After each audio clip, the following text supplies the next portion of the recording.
All right, hey everybody. Okay, so if you'll remember, last week Jay had this great presentation about how to play Texas Hold'em poker. Well, as an avid poker player myself, both online and in real life, his presentation actually leads really well into my topic, which is common beginner mistakes and misconceptions that I see a lot of beginners fall prey to in Texas Hold'em poker.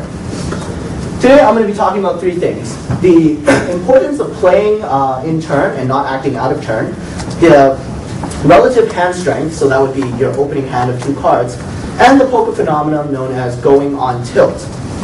Okay, so first of all, what does it mean to be playing in turn? I'd like you to point you to this diagram I have. It's actually of an online game, but when you sit down at a real poker table, you'll be set up in an arrangement just like this. And I want you to keep note of 3 things, particularly this, the dealer button, the small blind, and the big blind.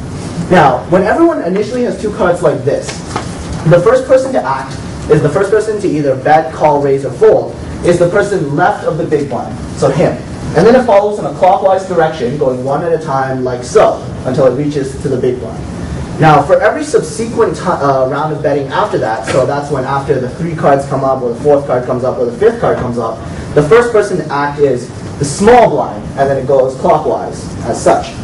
The reason this is important is because a common beginner mistake I see a lot is people will just look at their hands and they'll just immediately fold them, or they'll immediately call.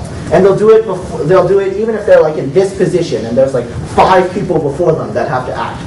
Why is this a bad thing? Well, first of all, this is illegal. Like you actually are not allowed to do this in the game.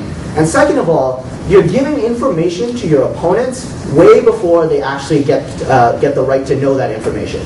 Poker is a game of incomplete information. If you let the people before you know that you're going to fold this hand regardless of what they do, that might change the way they play. They might choose to raise or call when they would have otherwise folded. So basically, whether you have a good or a bad hand, don't act out of turn. It's not worth it.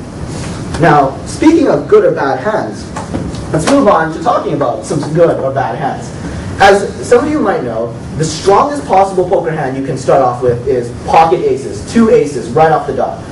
2 aces will win a hand almost 80% of the time against any other hand. Like in poker, that's a huge, huge statistical advantage. Similar strong hands are king-king, queen-queen, jack-jack, and some would even consider ace-king as one of those really strong hands.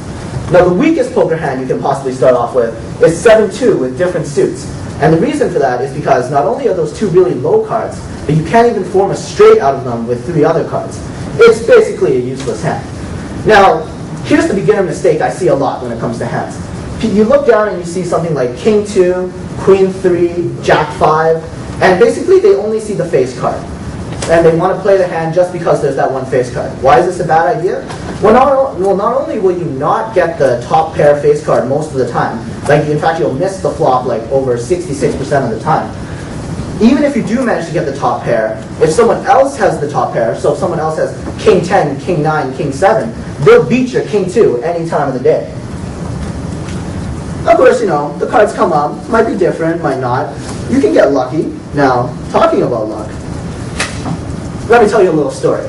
Let's say you look down and you got pocket aces, best hand in the game, right?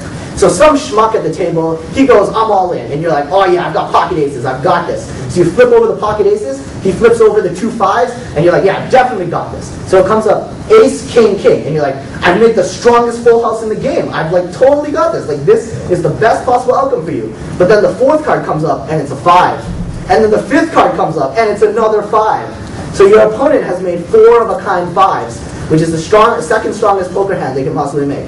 And now, after suffering a loss like that, I wouldn't be surprised if you looked a little like these 2. You know, just really angry, saying, like, the world is so unfair, being like, how could I lose? Like, what were the odds of me losing that hand, right? Well, if you let that anger carry on into your play, it'll start showing up, and you'll be on what poker players like to call on tilt, which is the phenomenon of when you play too aggressively and you don't think properly because you're angry or you're emotionally distraught at having lost a hand that you feel like you should have won for sure. This will result in poor play, and it will result in you playing a lot of junk hands like 7-2 or raising blindly when you have nothing. And it's basically a fast-pass way to losing the rest of your money and the rest of your chips. So what should you do in a situation like that? Well, first of all, you should calm down. you should take a break. Maybe consider leaving the table. Did you know that when you leave the table in a poker game, it doesn't mean you forfeit or anything like that.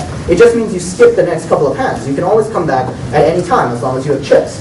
And it's better to miss a couple of hands and a couple of blinds than to lose the rest of your chips because you're playing on tilt. So that's my advice. You should calm down, take a break, return with a level head. So today I talked to you guys about the importance of playing in turn, the power of different relative hands, and what the phenomenon known as going on tilt. I hope you guys have learned something from me today, and so the next time you sit down at a poker table, whether it be in your living room or in a casino room, I hope you guys win big and have fun. Thanks.